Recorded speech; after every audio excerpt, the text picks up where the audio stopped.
شکریہ, آگے بڑھتے ہیں. ہمارا سوال یہ ہے کہ ہمارے پانچم کی والدہ کا نام کیا ہے اور ان کے بارے میں جانکاری چاہیے. اور دوسرا سوال یہ ہے کہ ہم نے 1 لاکھ روپیہ فکس ڈپازٹ کیا ہے, تو کیا اس کا خون ابھی نکال سکتے ہیں؟ کیونکہ ہم لوگ ہر سال 31 تاریخ کو خون نکالتے ہیں لاسٹ مہینے کی, مطلب کہ انگلش مہینے سے. تو ہمارا سوال یہ ہے کہ ابھی نکالے یا 1 سال کے بعد جو ہمارا خون کا ٹائم اس کا پورا ہو جائے ٹائم جب نکالے خون. السلام علیکم, ہم کا جواب چاہیے. حضرت یہ ہماری بہن کے 2 سوال ہیں. حضرت امام محمد باقر علیہ السلام کی والدہ ماجدہ کا نام کیا تھا؟ ہاں, امام باقر علیہ السلام کی والدہ کا نام جو مشہور ہے وہ ام عبداللہ کہی جاتی ہے, لیکن آپ جو تھیں وہ امام حسن علیہ السلام کی بیٹی تھیں اور بہت ہی پاک دامن, باعفت اور عبادت گزار خاتون تھی, بافضیلت خاتون تھی. اور نام بھی جو بتایا گیا ہے وہ فاطمہ نام بتایا ہے. دوسرا سوال بہن کا ہے کہ 1 لاکھ روپے فکس ڈپازٹ کیا ہے, 31 دسمبر کو تاریخ ہوتی تو خمس ابھی نکالیں یا بعد میں؟ دونوں اختیار ہیں ان کے اوپر. اگر اس وقت نکالنا چاہے تو نہیں, اس لیے کہ ان کی رقم ہے, اور اگر وہ بعد میں نکالنا چاہیں وہ جب ہاتھ میں آئے اس وقت, لیکن یہ کہ خمس نکالنا. شکریہ آغا. اسی کے ساتھ میں دیکھتے ہیں اگلا سوال. میرا سوال یہ ہے کہ مجھے بہت خوف رہتا ہے اور ڈر ہمیشہ رہتا ہے. کسی کی موت کی بات سنے تو ڈر رہتا ہے, 4 آدمی ہو تو ڈر رہتا ہے, باہر جانے سے ڈر ہوتا ہے. حق بتاؤ. خدا حافظ. یہ ہماری بہن خوف زدہ رہتی ہیں, ڈر لگتا ہے, وہم ہوتا ہے, ان کو کیا کرنا چاہیے؟ دیکھیں, اس کے لیے قرآن کی تلاوت کریں, آیت الکرسی پڑھا کریں, دم کر کے نکلیں, گھر میں جو ہے وہ پاکیزگی لائیں اور 5 وقت کے اول وقت سے نماز پڑھیں. اور ڈر لگتا ہے تو اگر قیامت کا ڈر اور موت کا خوف ہے تو بہت اچھی چیز ہے, ہونا چاہیے تاکہ انسان اپنے اعمال و کردار کو سنوار لے. شکریہ. اگلا سوال کس کا ہے؟ میرے لڑکے کی شادی ہوئی, میرے لڑکا سائیکیٹرک پیشنٹ ہے تھوڑا سا, تو کیا شادی ہوئی تو اس کی زوجہ کو اس کے چھوڑ دینا چاہیے؟ اس کی زوجہ نے اس کو چھوڑ دیا, تو سائیکیٹرک پیشنٹ ہوتے ہیں اس کی خدمت نہیں کرنے کی, تو شوہر کو چھوڑ دینے کا, یا اور پھر بعد میں چھوڑ کے بھی بعد میں اس میں مینٹیننس لے لے رہی ہے, تو وہ کیا جائز ہے؟ شوہر کا ساتھ دینا نبھانا چاہیے یا چھوڑ دینا چاہیے؟ وہ پلیز برابر جواب دینا. انہوں نے شادی سے پہلے بتایا تھا نہیں بتایا تھا کہ سائیکیٹرک ٹریٹمنٹ اس کا ہو رہا ہے, یہ دماغی طور سے صحیح نہیں ہے, اور شادی ہوئی, یا بتانے کے بعد شادی کی اب زوجہ نے؟ میں یہی پوچھنے والا تھا کہ آیا اس مسئلے کو شادی سے پہلے رکھا تھا یا نہیں لڑکی والوں کے درمیان؟ ایک بات. دوسری بات بالکل جو ہے وہ ایک سامنے کی بات ہے, اسی مسئلے کو الٹ دیجئے. اگر لڑکی ایسی ہوتی تو لڑکا کیا کرتا اور لڑکے کی ماں کیا کہتی؟ کیا وہ لڑکا بھی لڑکی کا ساتھ دیتا؟ اور دینا چاہیے. اگر ایسا ہو تو ٹھیک ہے, اس لڑکی کو بھی جو ہے وہ اپنے یہاں رکھنا چاہیے. لیکن میں کہنا چاہتا ہوں کہ اگر اس منزل پر وہ لڑکی اپنے اختیار کو یوز کرتی ہے اور نہیں رہنا چاہتی ہے ایسے کے ساتھ, تو کس قانون نے اسے روکا ہے؟ سماج کا قانون ہے. سماج کے قانون جو ہے وہ ہمارے شریعت میں جب تک شریعت سے نہ ملتے ہوں اس کی کوئی ویلیو نہیں ہے. جہاں تک رہ گیا کہ اسے اخلاقی طور سے رہنا چاہیے, وہ الگ بات ہے کہ اس کو اخلاقی طور سے ساتھ دینا چاہیے, رہنا چاہیے, مگر اسلام و شریعت کی اگر نگاہ میں دیکھیں گے تو اس کو اختیار ہے, اگر وہ ساتھ دینا چاہے رہے, نہیں دینا چاہتی اس کو اختیار چلی جائے. یہاں مسئلہ یہ ہے. تو یہاں پر دیکھیں, ہم کو زبردستی کسی کو یہ کہ نہیں ہمارا قانون ہے, ہمارا حق بنتا ہے کہ اس کو شوہر کو ساتھ دینا ہی دینا ہے, یہ کہیں سے نہیں آیا. شکریہ. اگلے سال کا سوال لیتے ہیں. میں مراد آباد سے غلام حیدر بول رہا ہوں. میری والدہ کو کچھ پریشانی ہوتی ہے, میری بیوی یا میری دونوں بھابھی اگر ہوتی ہیں تو ان سے وہی شکایت کرتی ہیں کہ میرے اوپر مرچیں ڈال رہے ہیں, راکھ ڈال رہی ہیں, لیکن اس طرح کی کوئی ہمارے سامنے کوئی ایسا حادثہ نہیں ہوتا, لیکن وہ برابر یہ شکایت کرتی رہتی ہیں. آپ مولانا صاحب سے جاوید بھائی سے میری یہ درخواست ہے کہ اس کے بارے میں یہ حل بتائیں کہ آخر ان کے اوپر کیا ہے. یہ کہتی ہیں کہ میرے اوپر یہ چٹکی ڈالتی ہیں, اور اگر ان کو ہم اوپر 2 منزلے کہ نیچے سے چٹکی ڈال دیتی ہیں تو اس کا اثر اوپر تک جاتا ہے, یا برابر والے مکان. تو مطلب وہ کہتی ہیں کہ برابر والے مکان والے نے ڈال دیا ہمارے اوپر، اگر اندر بھی بند ہو جاتی ہے، اندر کمرے کے دو مطلب پیچھے کی طرف سائڈ میں برآمدے سے پیچھے کمرے میں اگر پہنچ جاتی ہے تو وہاں پہ بھی کہتی ہیں کہ اندر تک اثر آ جاتا ہے اس کا. تو آپ سے گزارش ہے کہ یہ اس کے بارے میں یہ بتائیں کہ یہ وہ کہتی ہیں کہ یہ اثرات ہے اور یہ مطلب جناتی وسوسہ ہے یا کچھ ایسا ہے کہ یہ اصلیت میں ہے کیا ہم نے سبھی ڈاکٹروں کو حکیموں کو دکھا دیا لیکن اس کا کوئی مسئلے کا حل نہیں کر لیا. تو میری یہ درخواست ہے کہ اس کے بارے میں بتائیں کہ یہ اصلیت میں یہ چیز ہے کیا. اور سب کچھ دعائیں بھی پڑھتی ہیں، دعائیں سبا مشلول ہے اور سورہ جن ہے، سورہ ناس ہے، لیکن ابھی تک کوئی بھی اس کے بارے میں حل نہیں نکلا. یہ تقریباً 10 سال سے ایسے ہی متواتر ان کے اوپر ہو رہا ہے یہ حادثہ. ہم یہ کہتے ہیں کہ اس کے بارے میں آپ کوئی دعا تعلیم فرمائیں یا یہ پوری ڈیٹیل بتائیں کہ یہ وسوسہ ہے یا ویسے ہی کوئی اور پریشانی ہے. السلام علیکم. یہ ہمارے بھائی ہیں، ان کی والدہ وسوسے میں اور وہم میں مبتلا ہیں. کچھ ہوتا ہے تو وہ جنات اور کہہ رہے کسی چیز کے اثرات ہیں. دیکھیں یہ سب مسئلہ جو ہے وہ یقیناً وہمیات ہیں جی، اور جن وغیرہ کا کہہ رہے اثر ہو سکتا ہے، ایسا کچھ بھی نہیں ہے. مشکل یہ ہے کہ ہم جن کو نہیں دیکھا جی ان کے اثرات کے اوپر اتنا ایمان رکھتے ہیں، یقین رکھتے ہیں. قرآن ہمارے گھر میں ہے، دعائیں ہمارے پاس ہیں، یہ ساری اہل بیت علیہم السلام کی تعلیمات ہمارے پاس ہے.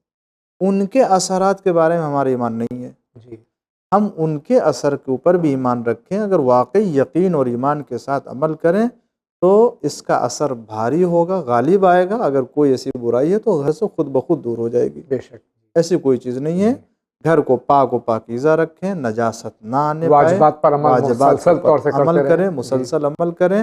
گھر میں تلاوت قرآن برابر پابندی سے کریں، انشاءاللہ سب کچھ دور ہو جائے گا، ختم ہو جائے گا انشاءاللہ. اگلا سوال لیتے ہیں. میں اندھیری میں رہتی ہوں. مجھے پوچھنا تھا کہ میرے شوہر ڈرنک وغیرہ بہت کرتے، تو اس کے ڈرنک وغیرہ کرتے اس کو چھڑانا ہے. مجھے اس کے لیے کوئی دعا بتائیں گے آپ مجھے؟ اور قرضہ بھی بہت زیادہ کر کے رکھے. ظاہر ہے کہ جب انسان شراب پیے گا تو قرض دار بھی ہو جائے گا. اگر کیونکہ پورے دن اگر شراب کے نشے میں رہے تو کام نہیں کرے گا. برائی سے برائی پیدا ہوتی ہے. ظاہر سی بات ہے یہ عمل اگر اچھا ہوتا تو اسلام کیوں اس کو جو ہے روکتا. اور اسی بنا پر جو ہے یہ برائیاں پیدا ہوتی ہیں گھر میں، برکت ختم ہو جاتی ہے. جب برکت ختم ہوگی تو پھر قرض بڑھے گا ہی، محتاجی آئے گی، فقیری آئے گی. لہٰذا اس کا طریقہ یہ ہے کہ ان کو گناہ سے روکنے کے لیے اسلام کی تعلیمات ہے، نماز کی طرف ان کو راغب کریں، نماز کی پابندی کریں. اگر وہ اس کے بعد بھی نہیں چھوڑتے ہیں تو نماز نہ چھوڑنے دیں، نماز برابر مسلسل پڑھنے کے لیے آمادہ کریں. اگر نماز پڑھتے رہیں گے تو برائی رہے گی، خود بخود وہ دور ہو جائے گی. اس لیے کہ نماز ہر برائی سے روکنے والی ہے. ایک دن ضرور اس کا دل نرم ہوگا، اللہ تعالیٰ اس کے دل میں یہ ڈالے گا اور اس برائی کو ختم کر دے گا. شکریہ. آپ فرمائیے، آپ کیا سوال کرنا چاہتے ہیں؟ ہلو، السلام علیکم. میں بریلی یو پی سے بول رہی ہوں. اور میرا سب سے پہلے تو آپ سب کو، تمام بن چینل کے کارندے جتنے بھی ہیں، سب لوگوں کو نئے سال کی مبارکباد. اور اس کے بعد میں میرا سوال یہ ہے کہ مطلب بیماری کی وجہ سے اگر جسم پر تیل وغیرہ لگا ہوا ہے اور وہ جگہیں جہاں سے وضو ہوتا ہے، جس جگہ پر وہ جگہ تیل سے نہیں لگی ہے یا دوا وہاں وکس وغیرہ نہیں لگی ہے، تو کیا مطلب وضو کر کے نماز پڑھی جا سکتی ہے؟ اور خدا آپ کے چینل کو لمبی زندگی عطا کرے. اور خدا حافظ. السلام علیکم. اگر پورے جسم پہ بیماری کی وجہ سے کچھ تیل وغیرہ لگا ہوا لیکن وضو جہاں کرتے ہیں اس پہ نہیں لگا ہوا ہے، سجدہ جہاں کرتے ہیں وہاں صحیح ہے، جہاں پر وضو کرنا ہے وہ حصہ خالی ہے، وضو کر سکتے ہیں، تیل نہیں. اور اگر معمولی تیل اگر ان حصوں پر بھی لگا ہوا ہے اور پاک ہے تیل، جی، تو بھی وضو کر سکتے ہیں اور نماز پڑھ سکتے ہیں. شکریہ. اگلا سوال لیتے ہیں. مدھیہ پردیش سے دیواس سے بول رہا ہوں میں، شریف پٹیل جی. میرا کوشچن یہ ہے کہ اپنے گھر پہ مرحوم کو مر جانے کے بعد جو مٹی کا کھانا میت کے دن جو بنایا جاتا ہے وہ جائز ہے یا ناجائز ہے؟ یا سیم کی جو چاول واول بنایا جاتا ہے وہ بھی جائز ہے، یا تہلم جو کیا جاتا ہے 40واں جو کھانا بنایا جاتا ہے، یہ کھانا کرنا جائز ہے یا ناجائز ہے، یا 10واں ہے، 20واں ہے، 6 ماہ ہے، 9 ماہ ہے، 12 ماہ ہے؟ اس سمبند میں مولانا صاحب سے میری درخواست ہے کہ ہمیں صحیح جانکاری بتائی جائے تو ہم اس سمبند میں سمجھ رہے۔ السلام علیکم۔ سارے مسلمانوں میں مرحومین کے لیے ایصال ثواب کیا جاتا ہے بعنوان ہندوستان میں تیجا، 10واں، 20واں، 40واں، چھمائی، تمائی۔ دیکھیں یہ چیز ہمارے اسلام میں ہے کہ مرنے والے کو ایصال ثواب کرنا۔ ایصال ثواب کئی طریقے سے ہوتا ہے، سورہ کی تلاوت کر کے، کسی کو صدقہ دے کر کے، کسی مومن کو غریب کو کھانا کھلا کر کے، یا اس کے طرف سے کوئی عمل نیکی کر کے۔ اب یہ کھانا کھلانا چاہے 3 دن پر ہو، 40 دن پر ہو، 6 مہینے پر ہو، یہ عمل بہرحال جائز ہے، اس میں کوئی کسی طرح کا اشکال اعتراض نہیں ہے۔ ہاں اگر کوئی یہ کہے کہ نہیں یہی 40 دن اور 3 دن اور 10 دن ہی پر ہونا چاہیے، یہی اسلام کی تعلیم ہے، تو اسلام کی ایسی کوئی تعلیم نہیں ہے۔ یا مٹی میں کھانا بنانا ہے اور چاول بنانا ہے، اس کی کوئی جو ہے وہ اسلام کی طرف سے تاکید نہیں ہے۔ ہاں مردے کو ایصال کرنا، ثواب کو، اجر کے اسے پہنچانا مغفرت کے لیے یہ جائز ہے۔ شکریہ۔ اگلا سوال لیتے ہیں۔ میرا سوال ہے کہ میرے شوہر بہت اچھے ہیں، بہت سب چیز میرا خیال رکھتے ہیں اور بہت مانتے ہیں، لیکن ان سے میں خاصیت ہے کہ وہ آج تک کبھی نماز نہیں پڑھے۔ ہم اتنا سمجھا کے تھک گئے کہ وہ نماز پڑھے، لیکن ان کو کیسا لگتا ہے ہم کو سمجھ میں نہیں آتا ہے۔ بولتے ہیں کہ پڑھیں گے لیکن پڑھتے نہیں ہیں۔ اس کے لیے کوئی اپائے بتائیے یا اسی چینل کے ذریعہ سمجھائیے، وہ بھی دیکھتے ہیں انشاءاللہ ٹائم ملتا ہے تو۔ دیکھیں اس سلسلے میں ہو سکتا ہے کوئی کمزوری پائی جا رہی ہو جس کی بنا پر، یا اہمیت نماز کی نہ ہو۔ پہلے ان کو آہستہ آہستہ نماز کی، عبادت کی، دعاؤں کی اہمیت بتائیں اور ایک وقت سے نماز شروع کرائیں، آہستہ آہستہ۔ بولے ایک وقت ظہر کی نماز جو آسان ہو، جس وقت کی اس کو نماز پڑھ لیں۔ دوسری نمازوں کے لیے کہیں مگر زیادہ تاکید نہ کریں۔ پھر جب وہ ایک وقت کی پڑھنا شروع کر دیں گے، پھر دوسرے وقت کی پڑھیں گے، پھر تیسرے وقت، خود بخود جو وہ محبت پیدا ہو جائے گی نماز سے اور پڑھنے لگے۔ شکریہ۔ اگلا سوال۔ ہیلو جناب، السلام علیکم۔ میرا نام محمد رائب عباس ہے، میں یو پی سے بول رہا ہوں، جونپور سے۔ میرا سوال یہ ہے کہ کیا ہم اپنا جو صدقہ نکالتے ہیں وہ ہم ہندو فقیر کو دے سکتے ہیں؟ جی شکریہ، السلام علیکم۔ ہم جو روزمرہ صدقہ نکالتے ہیں واجب کی عنوان سے نہیں، عام طور صدقہ، یا ہم کسی غیر مسلم کو دے سکتے ہیں؟ کسی غریب کو دے سکتے ہیں، دے سکتے ہیں۔ کسی غریب کو دے سکتے ہیں۔ بہت بہت شکریہ۔ آگے بڑھتے ہیں۔ میرا نام ریحانہ ہے، میرٹھ سے بات کر رہی ہوں۔ میں چاہتی ہوں کہ رسول اللہ کے خاندان کے، ان کی تمام اولادوں کے بارے میں سب بتایا جائے تفصیل سے۔ ان کے بیٹے کتنے تھے، بیٹیاں کتنی تھیں، اور کیا کیا ان کے نام تھے، کہاں کہاں ان کے روزے ہیں، میں سب جاننا چاہتی ہوں۔ ایک الگ سے پروگرام میں جو ہے جیسے حسن آصف صاحب بتاتے ہیں، اس طرح کے پروگرام میں ان کے متعلق سب کچھ بتایا جائے۔ شکریہ، اللہ حافظ۔ انشاءاللہ آپ کے سجیشن پر مکمل طور سے عمل کرنے کی پوری کوشش کریں گے۔ ایسے پروگرام ہیں بھی ہمارے پاس جو دکھائے جاتے ہیں، لیکن مختصراً آپ فرمائیے کہ سرکار ختم متبع صلی اللہ علیہ وآلہ وسلم کے کتنی اولاد تھی، بیٹیاں کتنی تھیں؟ دیکھیں اس سلسلے میں جو عالم اسلام میں جو معتبر کتابوں میں اور علماء کے درمیان متفق علیہ ہے اور جو مسلم ہے وہ یہ کہ رسالت مآب کے جو بیٹے تھے وہ جناب قاسم اور عبداللہ، جن کو طیب کہتے ہیں، اور جناب ابراہیم ہیں اور جناب طاہر ہیں، ان سب کا انتقال جو ہے بچپنے میں ہو گیا تھا۔ اور اس کے بعد جناب خدیجۃ الکبریٰ سلام اللہ علیہا سے ایک بیٹی ہیں، اکلوتی بیٹی، جن کا نام نامی جناب صدیقہ طاہرہ فاطمہ زہرا سلام اللہ علیہا ہے۔ آپ جو ہے وہ ایک بیٹی تھی جناب رسالت مآب کی، اس کے علاوہ اور کوئی بیٹی نہیں ہے۔ اور اس کے علاوہ جو رسالت مآب پیغمبر اسلام نے شادیاں کی ہیں وہ بھی جناب خدیجۃ الکبریٰ سلام اللہ علیہا سے تو یہ بیٹی ہے، اور تاریخ میں ہے دوسری ایک دو بیوی سے، لیکن اس کے علاوہ اور کسی بیوی سے کوئی اولاد نہیں ہوئی ہے۔ اور ان کے روضے جہاں تک اگر آپ پوچھیں تو چونکہ ان کے بچپنے میں انتقال ہوا ہے تو ان کو دفن کر دیا گیا، وہیں بعض کے جو وہاں جنت البقیع میں بھی ہے مدینے میں، اور اس وقت اگر آپ پوچھنا چاہیں تو جب خود آج کی ظالم حکومت نے خود پیغمبر اسلام کے نواسے امام حسن علیہ السلام، ان کے بیٹے امام جعفر صادق علیہ السلام، محمد باقر علیہ السلام، زین العابدین علیہ السلام، جن سے تمام عالم اسلام عقیدت رکھتا ہے، جب ان کی قبروں کو اور ان کے روضوں کو مسمار کر دیا، شہید کر دیا، تو پھر جناب رسالت مآب کے وہ چھوٹے بیٹے فرزند کے قبروں کو کیسے مسمار نہ کریں؟ اور جو خود درپے ہیں کہ سرکار ختم مرتبت کی خود قبر کو مسمار کر رسالت مآب کے روزے یوں تو کہیے کہ ان کو خدا سے خوف نہیں ہے، خدا کو مانتے ہو تو اگر خوف خدا ہوگا کو مانتے ہوتے تو خوف ہوتا، جس کی بنا پر یہ سب۔ تو آج یہ روزے دنیا میں ہیں مگر جنت البقیع میں اور دوسری جگہوں پر ان کے پائے جاتے ہیں، مگر نشان جو ہے وہ اس طرح سے نہیں ہے۔ یہ آگے بڑھتے ہیں۔ میرا سوال یہ ہے کہ ہم لوگ درگاہ پہ جاتے ہیں، چادر کو چومتے ہیں، کچھ لوگ اسے شرک بتاتے ہیں، کیا یہ چادر کو چومنا، درگاہ پہ فاتح درود کرنا صحیح ہے یا غلط ہے؟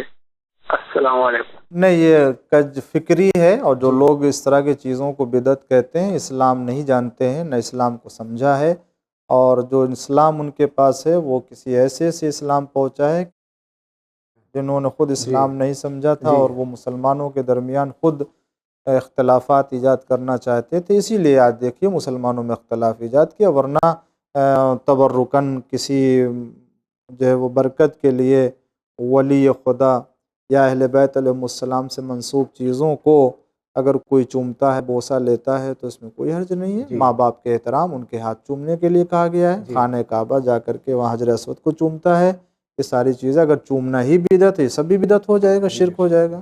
آئیے اسی کے ساتھ میں ہم جا رہے ہیں بہت ہی مختصر سے وقفے پہ، اور آپ کہیں نہیں جائیے، کیونکہ یوں گئے اور یوں آئے، اور واٹس ایپ ٹیکسٹ میسیج کے ذریعے جو سوالات ہیں آگاہ خدمت پیش کرتے ہیں۔